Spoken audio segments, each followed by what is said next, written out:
Hi everyone, today let's talk about the upcoming CPI data. And then we'll talk about what I think is most likely over the next 3 days into that CPI report on Wednesday morning.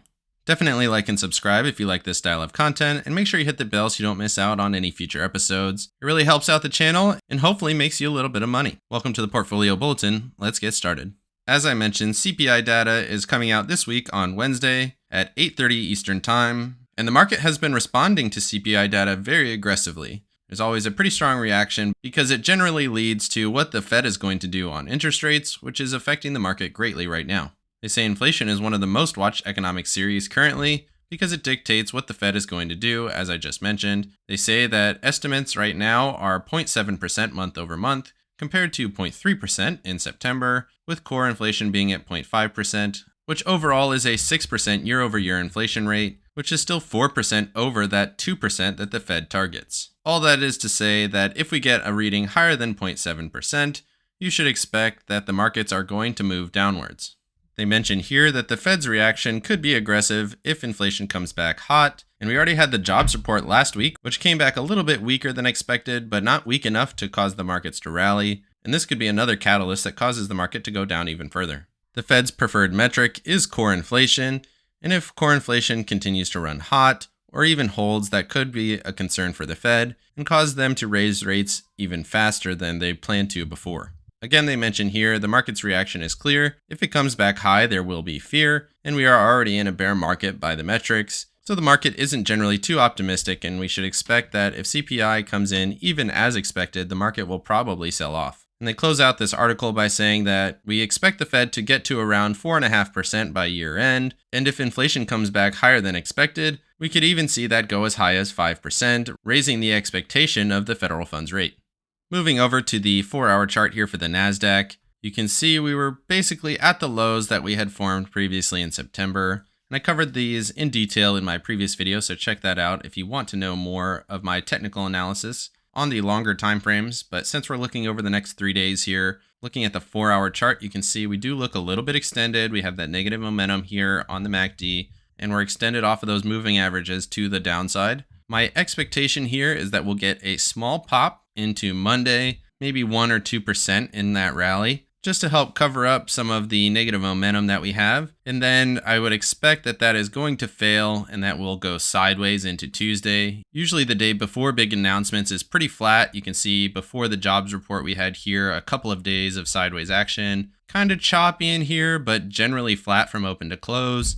And then we had the announcement and it moved down really aggressively. So my expectation is maybe a small pop or generally sideways, and then generally sideways price action on Tuesday before the announcement at 8:30 on Wednesday. Personally, I think the CPI data will come out a little bit aggressive, or at least as expected. I don't expect it to be better than expected, and that could be enough of a catalyst to break these lows, and then who knows where we're going to go. If we zoom out here to the 1-week chart, this could go pretty much anywhere. We're at these previous lows here, but the next level of really major support would be the highs before COVID, right here for the NASDAQ at 235 or so per share, which would be a pretty dramatic sell-off from where we are right now. Of course, looking at the weekly chart since we're here, this does look very negative, and we should expect at least further downside. The question is how much, and when is that going to take place? Looking at the SPX over the M2 money supply, you can see this is still a very bearish trend, and it looks like there's some more downside before we find any kind of real support. And of course, we have the Fed pulling money out of the economy right now, and you can see that money is coming out of the stock market at the same time. So both of those things are compounding to create a bearish trend in the markets. And there's nothing saying that that is going to end anytime soon. And we're not even at very strong support, so you can expect this to go a little bit lower, which is correlated with the markets. So you can expect more downward movement in the markets.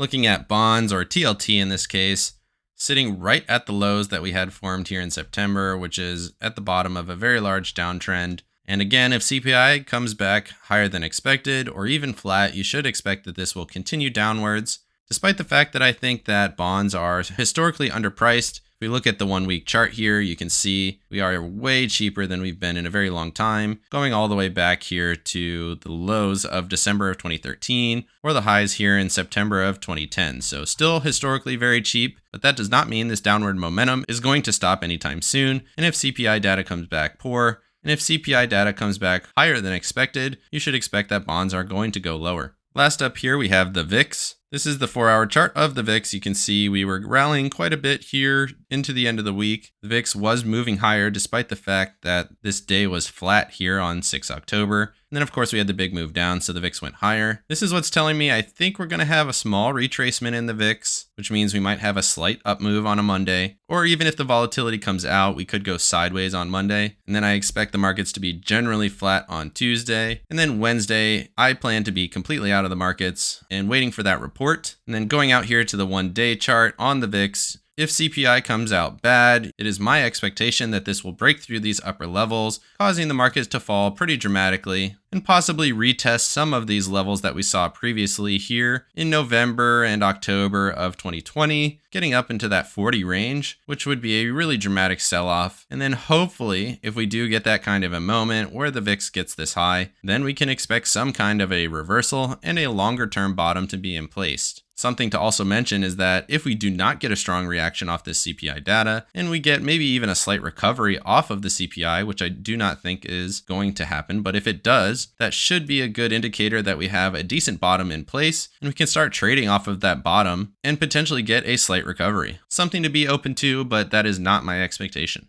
Just to close up here, I will show you that I am positioned very mildly long. You can see just 30 deltas here on IWM in my Roth IRA account. And then I have 100 deltas here on the Qs. Going into Monday, all of these options expire on Monday, and I will not hold anything going into Wednesday. So if I get assigned on any of these options, I will be closing those on Tuesday, trying to get a pretty good exit if there's something that I need to close out, but definitely not going to hold anything going into Wednesday morning. Definitely comment down below what you think the CPI data is going to be and what your expectations are for the market. Definitely like and subscribe if you got any value out of this video, and it really helps out the channel. Make sure you hit the bell before you take off. Of course, none of this is financial advice. This is all for entertainment purposes. Good luck in your trading and have a great day.